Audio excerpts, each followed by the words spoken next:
Hi, this is Joe again with another review. And for this video, we're going to be discussing the 31st season of Survivor, the television show. Survivor, which of course is the king of the reality shows. And it was the title of this particular season, which just ended just last night. So during this, the day after the 31st season had ended, it was titled Helpers, Heroes, Helpers, no, it's called Heroes, Healers, and Hustlers.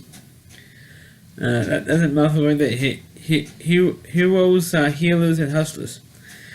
And which, of course, originally was divided into 3 tribes, and was divided up into somebody's a helper, not a helper, a hero.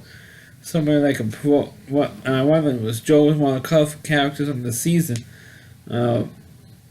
He was a helper because he was a probation officer. You also had the guy who actually won the season, which was Ben, who was a former Marine. You had healers. One was a doctor. Or another person was an EMT. Another hero was Ashley, who was one of the hotties on this season, who was a lifeguard. So of course, she would be in great shape and look good in a bikini, which is what one of the most famous things that Survivor is known for. And of course, you have hustlers, people who hustle, hustle other people. And that's a third group. But this particular season, it was one of the wackiest, one of the most crazy seasons in the history of the show. And I know I haven't done every single season because I have to backtrack and remember everything. And not all episodes are on YouTube, so I mean, a little hard to go through 35 seasons of this stuff. So it'll be easy. So it's gonna be easier for me to just do the whole season and release the most recent season and then do a review on that. It's it'll be a lot easier for me. I like to do things easy, or easier for me doing these reviews.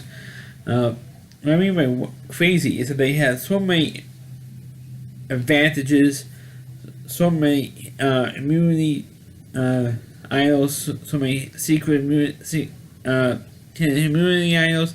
People were running around all over looking for them. The guy Joe's, like I mentioned, probation officer, he found 2 of them, used it early, and they couldn't ever find another one, and he got voted out. They had one. The reason why Ben won is because ain't nobody thinking of voting him out early, and when the stories came out or the rumors came out that he was going to be voted out, Ben fell, and he and the immunity was running around like crazy. When the other contestants or the other survivors were sleeping during the night, he was out running around in the jungle at night. I don't know how he find it at night. Looking for immunity idols, he found about 3 or 4 of them and kept playing them. And that's 3 or 4 immunity tribal councils. He found immunity idol, except for the last one when they were down to the final 4. You couldn't use immunity idol when they were in the final 4, so that was it.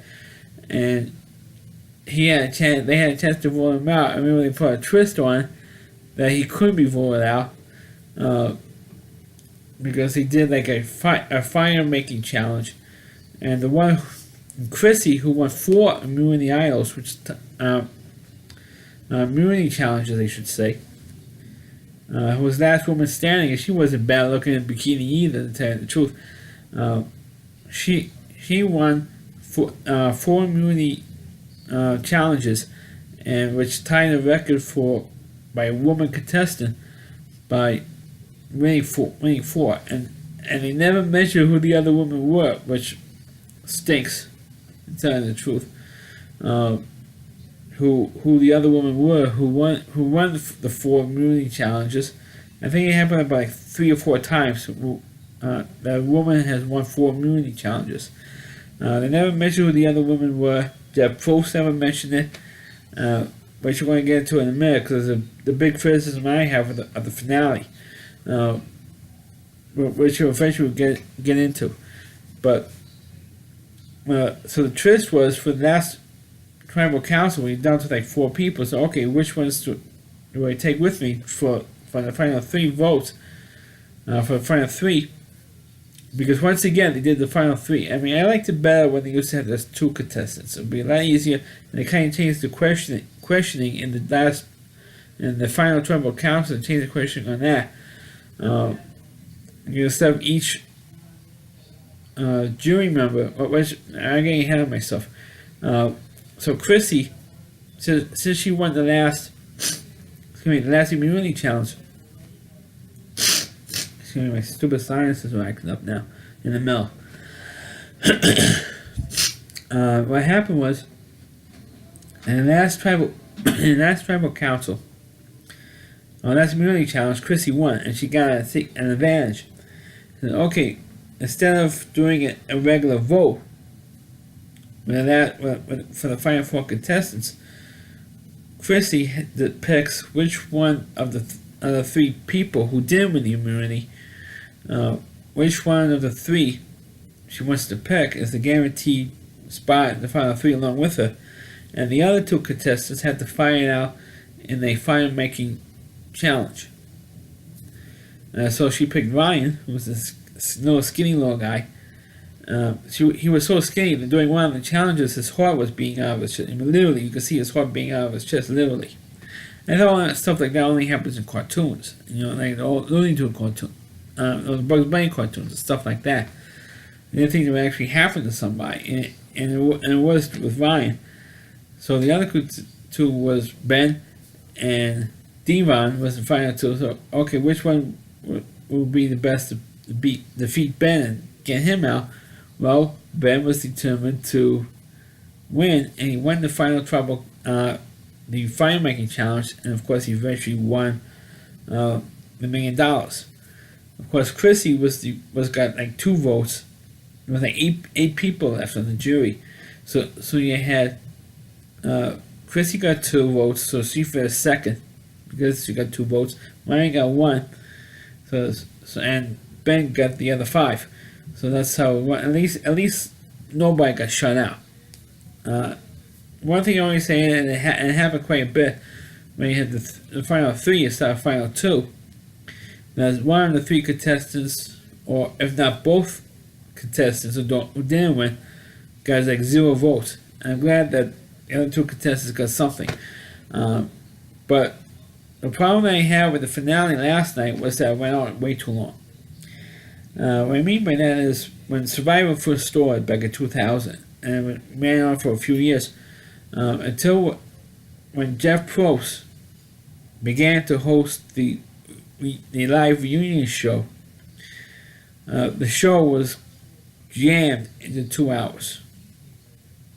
And then at 10 o'clock, or precisely 10 o'clock, the votes, at least since they've been doing the votes live, I should say. I think it was way back into season 2. Actually, either season 2 or season 3. They were doing the votes live in the live reunion show. So, which is a bit I kind of like. Prolong the drama there of who wins. Since Probst been doing it, he was doing like, instead of doing precisely 10 o'clock, he was doing like at 10 after 10 or 10:15.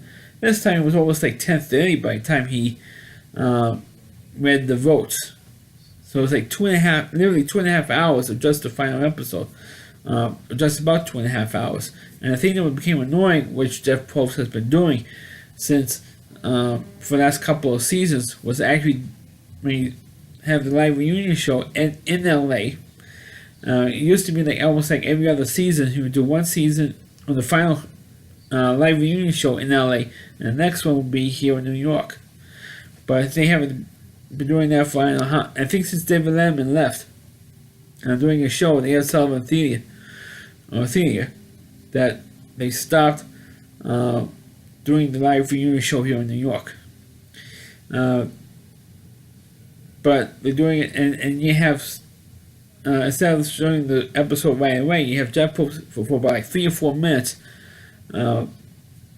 Introducing the episode, and then you go into the actual episode, and then every time you have a commercial break or about to go into a commercial, Jeff Probst would be live on TV. It was live on television, interviewing somebody in the audience, which was becoming annoying because I wanted to see more of the other, and that delayed the show more and more and more and more and more, and to the point where the votes for who won the $1 million wasn't read to about like 10:30. So you had about maybe 25 minutes, about 25 to 27 minutes, when you have supposed to be the live reunion show, and the live reunion show was supposed to be like an hour, not 25 minutes. So that takes me off because I want to see more of the reunion show, especially talk to people who were voted out earlier in the show, and people who were voted out just before you had the jury, and people voted out they were on the jury. I'd like to see Jeff Probst interview those people and give updates on some of the things, because he had a lot of interest between one person. One of the hot women was on the show who was voted out way earlier, and you had one of the other guys who had a so-called power couple. What do I have with them, with the new relationship after the show that was never discussed. Mostly a preview of the next season. Really, that's really what they really had time for. I mean, other than giving them $1 million or doing like a little highlight film, which they have been doing, of the person who won. They didn't really go into so much of the controversial stuff, because there wasn't all that many controversial moments, except for all the crazy shenanigans that was going on with the immunity idols and stuff like that. You had all those shenanigans going on, looking for idols. Nobody could keep a secret because there was secret advantages and stuff like that. Anybody always had that big mouth. Other than those shenanigans that was going on this particular season, there was no real controversial moments. Unlike the last season, when you had Zeke was like outed as a transgender. Other than that moment, you didn't really have that, big, huge controversial moment that people would talk about on social media or do videos like I'm doing now on YouTube. There wasn't really that big controversial moment in Survivor that would stick out in anybody's mind. But the problem is that, like I said earlier, the reunion show, you only have about like 25 minutes of the reunion show. I mean, you have 3 hours, okay? And you only crammed 25 minutes for a reunion show. Just enough time to give Ben the check. And you even had a little reunion with some of Ben's Marine buddies who he hasn't seen in like 20 years. Which was an okay moment. I mean, you didn't have a problem with that moment, but you didn't have time for a whole actual reunion show. I mean, if people on CBS or Mark Burnett or Jeff Probst, if they happen to be watching this video, come on, guys. I mean, just cram the show, the actual final show to 2 hours like it used to be, and then do the just before 10 o'clock, read the votes, and then do a full hour reunion show. Please go back to that formula. I mean, just say when you have 2.5 hours of the regular episodes and a half hour for the reunion show. I mean, that was just bogus crap, and I hate that stuff, and I hate the way they're doing the final show now. I used to like when they used to give somebody a card, which they stopped a long time ago. And it's been roughly about like 10 years or so that they give away a card to somebody, do a card challenge. Because anybody who wins the card never wins $1 million. So, they should go back to doing a card challenge. They should also do the whole bit with all the people who voted out the torches. They collect the torches and they put them in the fire or something. That type of stuff I liked. I like when they discuss all the previous players who were Survivor who were voted out. I like when they did that bit because they remember who was on the show and who was voted out earlier and who should have been stayed on the show. But we did have some pretty good looking women on this show.